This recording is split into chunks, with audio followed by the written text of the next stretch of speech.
आज हम लोग समझेंगे कि इसमें 7 से विभाज्यता का नियम है ना। क्या 7 से विभाज्यता का नियम, डिविजिबिलिटी बाय 7 है ना। जो 7 से विभाज्यता का नियम है बाबू, ये दो गो नियम इस पे काम करता है। कौन कौन? पहले का नियम जो बता रहा है ध्यान से सुनना, जो कि बहुत आसान है, और दूसरा नियम बताएंगे वो थोड़ा डिफिकल्ट है, लेकिन उस नियम से अगर हम कोई भी सवाल बनाते हैं तो बहुत ही अच्छा रहता है। सवाल को हल करने में समय नहीं लगता है और हमारा सवाल जो है फटाक से बन जाता है ना। तो सबसे पहले यहाँ पर हम नियम नंबर 2 को बताएंगे। क्यों? क्योंकि ये जो होता है नियम नंबर 2 बताएंगे, जिसमें हम लोग देखेंगे कि जैसे कंपटीशन एग्जाम कोई भी देते हैं, एसएससी का, चाहे रेलवे का, चाहे बैंक का, चाहे कोई भी, तो उसमें सवाल पूछता है अधिकतर एसएससी से रिलेटेड, जो कि डिविजिबिलिटी के आधार पर कार्य करता है। यहाँ पर हम लेते हैं, यहाँ पर कोई भी अगर अंक है, 2 अंक का रहेगा तो आराम से भाग लगा कर चेक कर सकते हैं, 3 अंक का रहेगा तब, लेकिन 4 अंक से अधिक अगर रहता है तब हम लोग को पता करना होता है कि 7 से कटता है कि नहीं। उसके लिए 7 से विभाज्यता के नियम ढूंढना पड़ता है। तो हम लेते हैं यहाँ पर A B C D E F। ये ABCDEF क्या है बाबू? ABCDEF, इस स्थान पर हम कोई भी अंक या डिजिट ले सकते हैं, कोई भी अंक या डिजिट ले सकते हैं, और इस दिए हुए डिजिट में जितने भी संख्या है, जितने अंक का अगर संख्या बनता है उसका हम जोड़ा लगाते हैं, यानी 2 गो पेयर बनाते हैं। 2 गो पेयर बनाए, देखो किस किस का, देखो ABC का और DEF का, DEF और ABC का। इसमें जोड़ा लगाने के बाद क्या करेंगे, इसमें देखेंगे कि संख्या कौन बड़ा बन रहा है, कौन छोटा बन रहा है।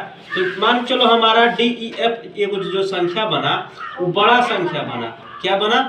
बड़ा। और ABC एक छोटा संख्या बना, ठीक है।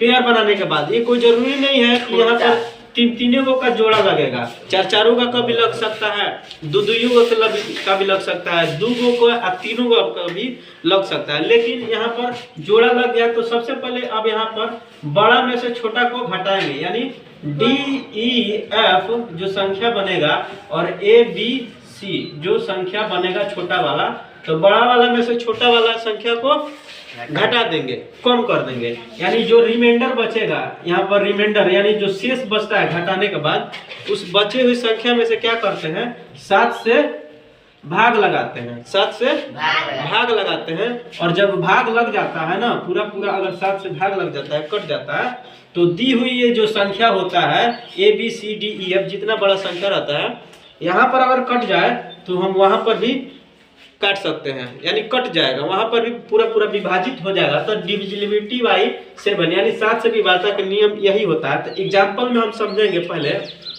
यहाँ पर और भी नियम फॉलो करता है। जैसे अगर 11 से डिवाइड हो जाता है तो 11 से भी वो संख्या पूरा कट जाएगा। 13 से भी अगर डिवाइड होता है तो 13 से भी वो संख्या कट जाएगा। तो 3 गो रूल फॉलो करता है यहाँ पर, जो कि कॉम्पिटिटिव एग्जाम में ज्यादा पूछता है। और रह गया बात यहाँ पर जो कि बेसिक लेवल में, यहाँ पर अगर कहते हैं कि दी हुई संख्या अगर एक अंक रहता है, मतलब एक अंक का कोई संख्या लगातार 6 बार रिपीट किया रहता है। जैसे हम यहाँ पर लिख देते हैं, कोई भी अंक लेकर 6 बार रिपीट करते हैं, तो मैंने पुनरावृत्ति किया जाता है 6 बार। यहाँ 5 ले लिए 6 बार, ठीक है, 5 6 बार ले लिए, 6 अंक का ले लिए, 1 2 3 4 5 6। और ये ध्यान रखना है कि एक ही वो अंक का 6 बार पुनरावृत्ति होना चाहिए। चाहे हम कोई भी संख्या ले लेते हैं, 2 लेते हैं तो 6 बार 2, ठीक है, 6 बार। और ये जो संख्या दिया है ना, इस 7 से पूरा कट जाएगा। आप लोग भाग लगा के चेक कर लेना, हमको यहाँ पर चेक करके बताने की जरूरत नहीं है। हम बताएंगे इस पर एग्जाम्पल। किस पर? इस पर एक हम संख्या लेते हैं यहाँ पर 47, फिर यहाँ पर 47। कितना अंक है बाबू इसमें? 6 गो। इसमें का हम जोड़ा लगाते हैं, यानी 3 गो का पेयर बना लिए, 2 गो पेयर बन गया, ठीक है। इसमें बड़ा संख्या कौन है? 747 और छोटा संख्या 474। तो 747 में हम 474 को माइनस कर देते हैं। क्या कर देते हैं? माइनस, घटा देते हैं। 7 में से 4 गया, 3, यहाँ पर 1 हो गया, 14 में से 7 गया 7, यहाँ पर कितना बचा 6 में से 4 गया 2, यानी 243 जो बचा 273, जो 273 बचा ये अगर 7 से डिवाइड हो जाता है, पूरा कट जाता है, एक भी अगर शेष नहीं बचता है, तो उस स्थिति में हम समझेंगे कि ये जो बड़ा संख्या दिया गया 6 डिजिट का, वो 7 से पूरा भाग लग जाएगा। तो 7 से भाग लगाते हैं, 7 एकम 7 नहीं, सॉरी 7 त्रिका 21, 3 बार में भाग लगेगा।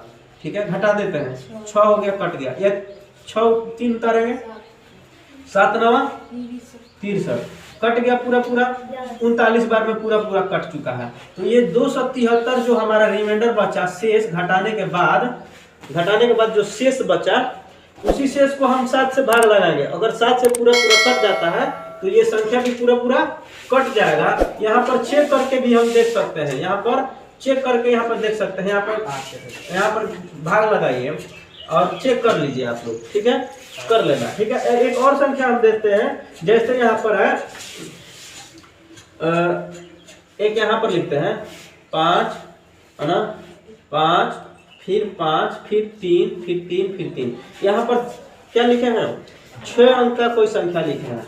ठीक है, यहाँ पर भी दो का जोड़ा लगा दिए, मैंने 2 पेयर बना दिए, तो 5 का एगो 3 का 2, हाँ, तो इसमें से घटा देंगे। बड़ा संख्या कौन है 555 और छोटा संख्या 333, घटा दो, यहाँ 2 बचा, यहाँ फिर 2, यहाँ फिर 2, तो 222 में हम 7 से भाग लगाते हैं, 7 त्रिका 21, यहाँ पर 1 बचा, ये कट गया, 2 उतारे, 7 एकम 7, कितना शेष बचा, 5 शेष बच गया ना।